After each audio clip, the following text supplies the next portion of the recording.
Surviving Sepsis is a production of the IPRO QIN-QIO.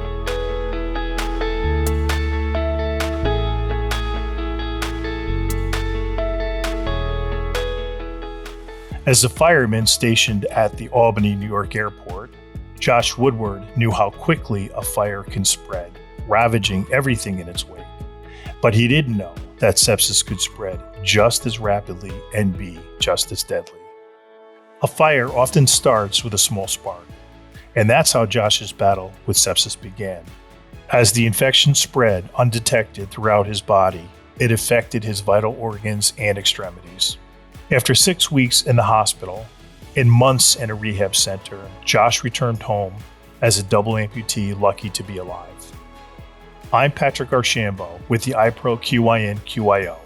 In this series, Josh and his wife Chelsea share their story in the hope that it will raise awareness about the danger of sepsis, the effect it can have on individuals and families, the unexpected hurdles that patients face, and the importance of resiliency and overcoming these challenges. So before all this started, Josh, in 2019, did you ever hear of sepsis?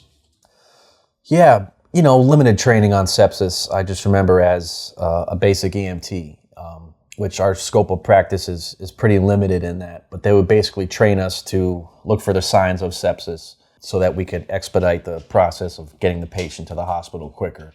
But I have heard of sepsis, but the training on it was pretty limited. So can you take us through your journey, Josh, starting with the day you walked into the emergency department and then the day you were released from rehab?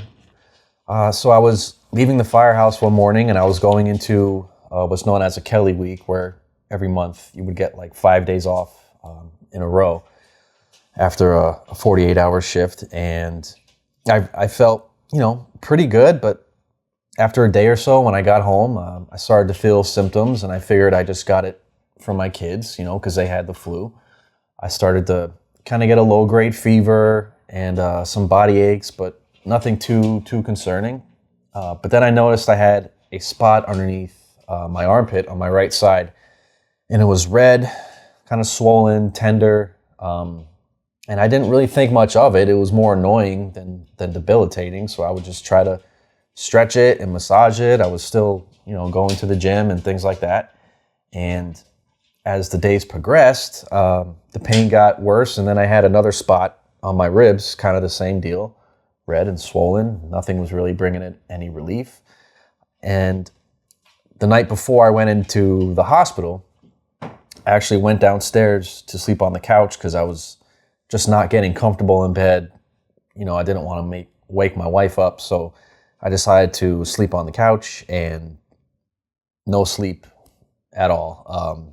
Was in excruciating pain, but only on the right side of my body. And it kind of felt like when you get aches and pains from the flu, but it was much more intense.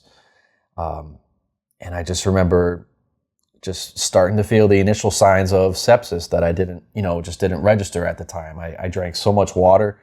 I drank a gallon of water that night, but felt like I didn't drink anything, and probably that's when my kidneys were starting to, become affected. I was trying to take ibuprofen, wouldn't even touch anything I was feeling.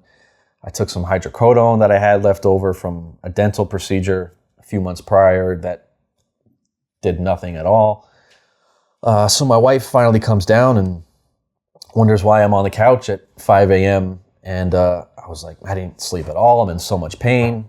And it was kind of a hectic morning. We had a new puppy and the kids were just getting over being sick. And we just decided, why don't we just take you to the ER? Mm-hmm. You'll get some antibiotics. You'll be home soon. I said, okay, sounds good. So they dropped me off at the ER at St. Peter's. I check in with the triage window and they said, what's your pain level? I said, on a scale of 1 to 10, it's probably like a 12 or 13. They started to rush the process, get me checked out, took my vitals, gave me some ketamine. That helped with the pain pretty significantly.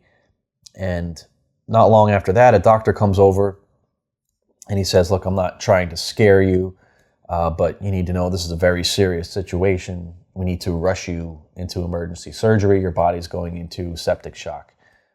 And I started to kind of register. I was like, oh, sepsis. Okay, I remember that. briefly from EMT training, and I knew it wasn't, something to be taken lightly. But at that point, I had, the hospital give me some drugs in my system, and I think that just kind of helped me take the news. I think it mellowed me out a little bit.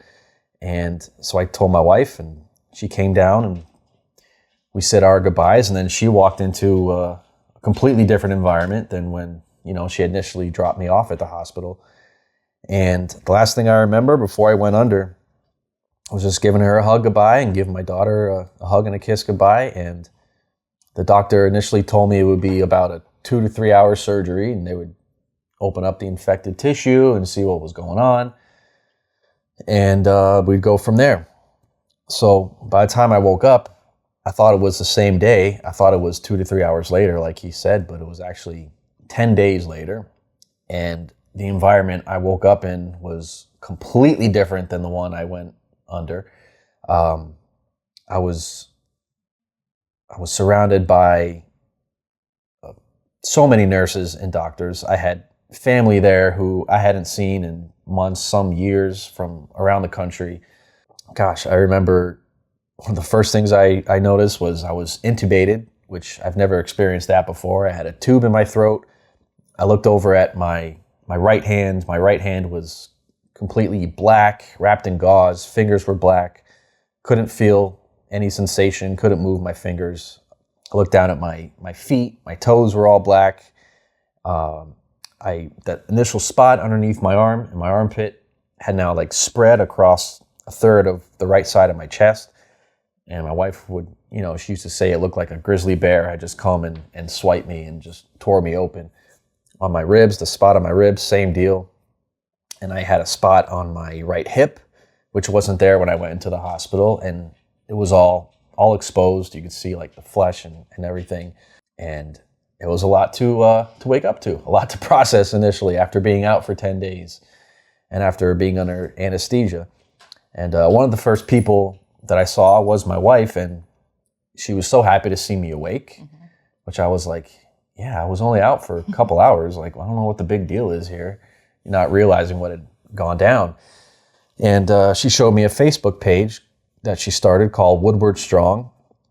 And my wife is sort of a, social media influencer. She's great with words, and she's just really great at capturing people's attention. So she, when everything went down, didn't hesitate to get our story out there. And maybe it was just all those things coming together. The firefighter, family man, he's sick. Everybody just kind of gravitated towards it. And we had, I think that page had somewhere around 80,000 followers within just a few days. So it really caught on quickly. But that was my initial sepsis experience. And I spent roughly 6 weeks in the hospital at St. Peter's. Had many surgeries done during my coma and many after when I had woken up. One of the more significant ones was the amputation of my right hand, because we decided that was dead tissue and needed to be removed, and it was actually making me sicker by holding on to it. They also amputated the toes on both of my feet at that time, and then I had many other just random surgeries, which you can probably remember better than I can. So I spent 6 weeks at St. Peter's and then 2 weeks at Sunnyview Rehab in Schenectady. And during that time, I just kind of learned how to adjust to this new normal way of living, of learning how to live as an amputee, learning how to get around in a wheelchair with one hand, learning pain management, learning how to transport, from the wheelchair to, a motor vehicle, or from the wheelchair to the shower, or, what have you. And it was a lot. A lot went down in about 8 weeks or so. So that's the short version of a very long story. Surviving Sepsis is a production of the IPRO QIN-QIO. Tune in to future episodes to hear more of Josh and Chelsea's story. Special thanks to Josh and Chelsea Woodward. Producer-host Patrick Archambault. Executive producer Teresa Jacobellis. Executive producer Sarah Butterfield. Video recording and editing Louis Cerritos.